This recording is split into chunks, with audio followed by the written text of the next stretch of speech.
Bismillahirrahmanirrahim. Assalamualaikum warahmatullahi wabarakatuh. Pertama-tama marilah kita akan panjatkan puji syukur atas kehadiran Allah Subhanahu wa taala yang mana kita dapat berkumpul di majelis ilmu mata kuliah manajemen mutu pertemuan ke-11 manajemen mutu, pengertian, tujuan, proses dan manfaat disertai isu. Pendahuluan. Kepuasan pelanggan adalah salah satu kunci dalam menciptakan hubungan dengan pelanggan yang berpengaruh terhadap keberhasilan jangka panjang perusahaan. Tingkat kualitas yang sesuai dengan ekspektasi pelanggan akan menghasilkan tingkat kepuasan yang tinggi. Manajemen mutu adalah sebuah sistem manajemen untuk mengawasi semua kegiatan dan tugas dalam suatu organisasi untuk memastikan bahwa produk dan layanan yang ditawarkan serta yang digunakan untuk mencapainya bersifat konsisten, jadi berkelanjutan sifatnya. 4 komponen utama utama manajemen mutu. Perencanaan kualitas, proses mengidentifikasi standar kualitas yang relevan dengan proyek dan memutuskan bagaimana cara memenuhinya. Jadi begitu ada penawaran, kita tawar, kita menang, jadi bagaimana cara memenuhi dari bahan-bahan mulai dari batu, pasir, bahan-bahan pondasi, bahan-bahan besi, atap, dan lain sebagainya. Peningkatan kualitas, perubahan yang disengaja dari suatu proses untuk meningkatkan kepercayaan atau keandalan hasil. Contoh, ini dibuat lebih cantik, catnya lebih bagus, yang bermerek, itu kemudian bahan-bahannya ber-SNI. Kontrol kualitas, upaya berkelanjutan untuk meningkatkan integritas dan keandalan proses dalam mencapai hasil. Contoh, kalau beton dites dulu dengan kuat tekan, bila perlu dengan kuat tarik atau kuat lentur. Jaminan kualitas, tindakan sistematis atau rencana yang diperlukan untuk menawarkan keandalan yang memadai sehingga layanan atau produk tertentu akan memenuhi persyaratan yang telah ditentukan. Contoh, harus berdasarkan SNI baja, SNI kayu, SNI beton ringan, SNI beton, SNI banyak SNI atap itu. Jaminan kualitas. Tujuan manajemen mutu.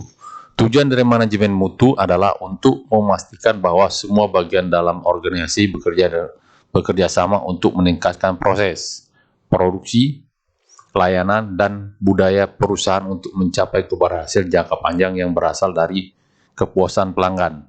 Jadi bagaimana memlaster yang baik, bagaimana mencari bahan yang baik, bagaimana hal yang di sebelah gambar ilustrasi jangan ditiru ini. Ini melaster di atas mobil mewah ini. Ini centang perenang, ada gerobak, bagaimana kualitas pasir, bagaimana kualitas semen, semennya ada kualitas tersendiri. Proses manajemen mutu. Aktivitas pada proses manajemen mutu dimulai ketika organisasi menetapkan target kualitas yang harus dipenuhi dan yang disepakati dengan pelanggan. Ini adalah kontrak, gambar, draft. Organisasi kemudian mendefinisikan bagaimana target akan diukur. Jadi targetnya bulan berapa, kontraknya bulan berapa, selesai bulan berapa, kemudian masa pemeliharaan, kemudian mengambil tindakan yang diperlukan untuk mengukur kualitas. Jadi diawasi dari kualitas bahan bangunan, baik jalan maupun jembatan yang akan kita kerjakan. Selanjutnya mengidentifikasi masalah kualitas yang muncul dan memulai perbaikan. Jadi apabila ada dinding-dinding yang retak-retak itu harus segera diatasi, apabila ada bahan-bahan yang tidak sesuai dengan spesifikasi itu segera dibuang. Langkah terakhir melibatkan pelaporan tingkat keseluruhan kualitas yang dicapai. Jadi ada pelaporan kualitas, kemudian ada backup data dari proyek. Apa itu manajemen mutu isu?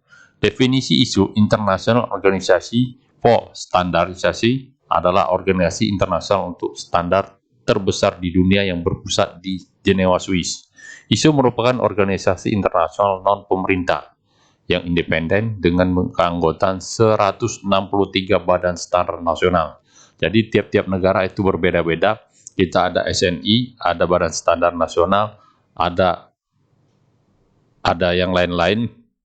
Lembaga ISO didirikan pada tahun 1947 dan telah menerbitkan 22.481 standar internasional mencakup hampir semua aspek teknologi dan bisnis. Standar internasional ini memberikan spesifikasi kelas dunia bagi produk, layanan, dan sistem untuk memastikan kualitas, keamanan, dan efisiensinya. Contoh produk Toyota itu telah membooming di dunia, bisa mengalahkan produk-produk Amerika, Prancis, Italia. Kemudian standar internasional berarti bahwa konsumen dapat memiliki keyakinan bahwa produk mereka aman, dapat diandalkan, dan berkualitas baik. Standar ISO juga kita dikenal antara lain tentang keselamatan di jalan, berlalu lintas, keselamatan mainan untuk anak-anak, dan kemasan medis yang aman. Standar ukuran kertas mulai A0, A1, A2, A3, A4, A5, kartu ATM bank, itu juga ada standarnya, jenis film fotografi, dan lain-lain. Jadi dalam sistem manajemen mutu ISO, kualitas produk dan layanan serta proses untuk mencapai sekaligus mempertahankannya harus sesuai dengan standar ISO. Apa yang dimaksud dengan sertifikasi ISO? Sertifikasi dapat menjadi alat yang berguna untuk menambah kredibilitas dengan menunjukkan bahwa produk atau layanan Anda memenuhi harapan pelanggan Anda. Untuk beberapa industri, sertifikasi adalah persyaratan hukum dan kontrak. Sertifikasi ISO adalah jaminan persetujuan dari pihak ketiga yang dijalankan perusahaan terhadap salah satu sistem manajemen ISO yang diakui secara internasional. Nah ini, Bapak pernah melihat ada laboratorium teknik sipil yang bertanda ISO. Nanti ada juga kan, siapa yang mengeluarkan sertifikasi ISO? Meskipun ISO mengembangkan standar internasional, tetapi mereka tidak terlibat dalam proses sertifikasi dan tidak menerbitkan sertifikasi. Sertifikasi dilakukan oleh lembaga badan bersertifikasi ISO eksternal, sehingga perusahaan atau organisasi tidak dapat disertifikasi langsung oleh ISO. Perusahaan atau organisasi yang akan melaksanakan sertifikasi sistem manajemen berstandar ISO akan berusaha mencari badan sertifikasi ISO terbaik. Setiap negara yang tergabung dalam ISO mempunyai hak untuk mengontrol penerbitan sertifikasi ISO melalui suatu lembaga nasional yang memiliki wewenang menguasai masalah sertifikasi dan akreditasi. Lembaga di Indonesia disebut dengan Komite Akreditasi Nasional atau KAN. Ini Bapak juga pernah lihat laboratorium yang memiliki sertifikasi KAN. Tugas utama lembaga ini adalah untuk memberikan akreditasi terhadap berbagai lembaga lain yang berhubungan dengan penilaian kesesuaian. Jadi penilaian kesesuaian di laboratorium, semua jenis alat itu dinilai oleh KAN, lembaga KAN. Salah satu contoh badan sertifikasi ISO di Indonesia yang sudah mempunyai lisensi adalah Sukovindo. Beberapa kriteria yang bisa membantu bagaimana memilih badan sertifikasi ISO yang baik antara lain: mempunyai sertifikasi dan akreditasi KAN masih berlaku, berpengalaman dalam bidang yang relevan. Contoh, ada bagian struktur, ada bagian sumber daya air, ada bagian lain-lainnya.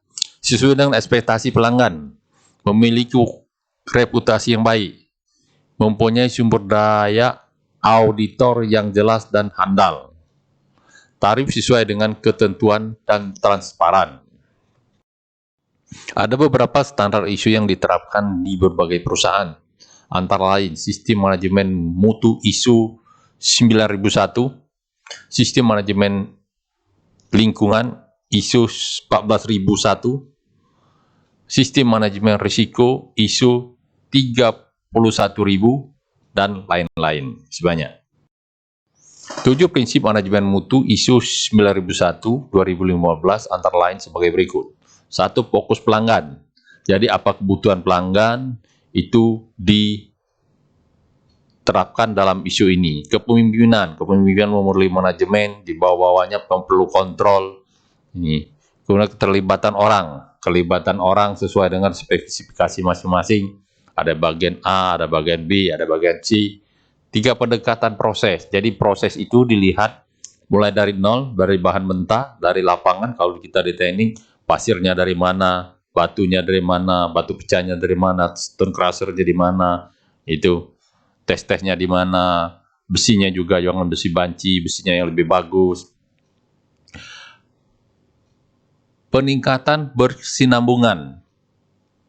Kemudian pengambilan keputusan berbasis bukti. Jadi bukti dari lapangan, kata Bapak tadi, pasir-pasir apa, kalau kita banyak ada pasir dari Seringagung, ada pasir dari Moratara, ada pasir dari Sungai Musi, dari Sungai Kelingi. Pengambilan keputusan berbasis bukti itu tadi. Manajemen hubungan, jadi ada hubungan antara pengawas, manajer, tukang, kepala tukang, dan tukang. Apa yang dimaksud dengan kebijakan mutu? Kebijakan mutu merupakan hasil dari pertimbangan yang cermat akan tujuan organisasi. Organisasi itu apa tujuannya, konteksnya apa, arah strategisnya apa, dan dasar untuk sasaran mutu. Ini contoh 2 jembatan yang ada di Sumatera Selatan karena kurang menjamin mutunya sudah bagus. Ini contoh girdernya ini tidak pecah, tidak hancur, tapi abutmennya ini tergerus oleh air karena di sini airnya sangat deras. Kalau yang sebelah kiri ini abutmennya tergerus air karena pengambilan batu-batu oleh masyarakat setempat. Yang ini samping, ini di tepi sungai. Kalau yang sebelah kiri, yang sebelah kanan ini tengah-tengah sungai, ini karena arus deras. Syarat-syarat kebijakan mutu adalah sesuai dengan tujuan dan konteks organisasi. Organisasi apa? Pemborong apa? Kalau kita sudah ada kebijakan, ada sumber daya air, ada irigasi, ada gedung, ada spesifikasi untuk jalan, ada spesifikasi untuk jembatan, dan lain-lain. Mendukung arah strategi perusahaan. Jadi arah tadi, perusahaan kemana, merupakan dasar untuk menetapkan sasaran mutu. Komitmen untuk memenuhi semua persyaratan yang berlaku. Komitmen untuk selalu meningkatkan sistem manajemen mutu. Manajemen mutu terpadu. Manajemen mutu terpadu adalah total quality management, adalah strategi manajemen yang ditunjukkan untuk mengintegrasikan semua fungsi organisasi, pemasaran, keuangan, desain, teknik, produk, layanan, pelanggan, dan lain-lain dalam rangka memenuhi kebutuhan pelanggan dan tujuan organisasi.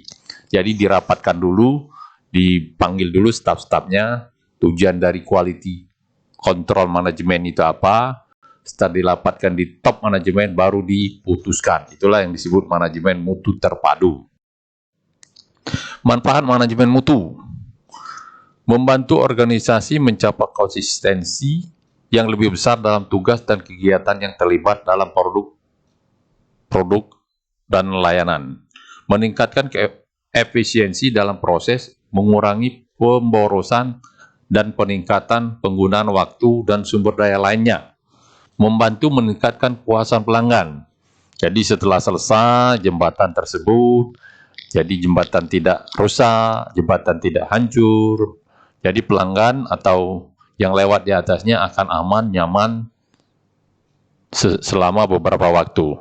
Memungkinkan bisnis untuk memasarkan bisnis mereka secara efektif dan mengeksploitasi pasar yang baru, mencari pasar-pasar menjadi peluang-peluang yang baru, memudahkan bisnis untuk mengintegrasikan karyawan baru, dan demikian membantu bisnis mengelola pertumbuhan dengan lebih mulus, meningkatkan bisnis untuk terus meningkatkan produk, proses, sistem mereka. Demikianlah Wassalamualaikum warahmatullahi wabarakatuh.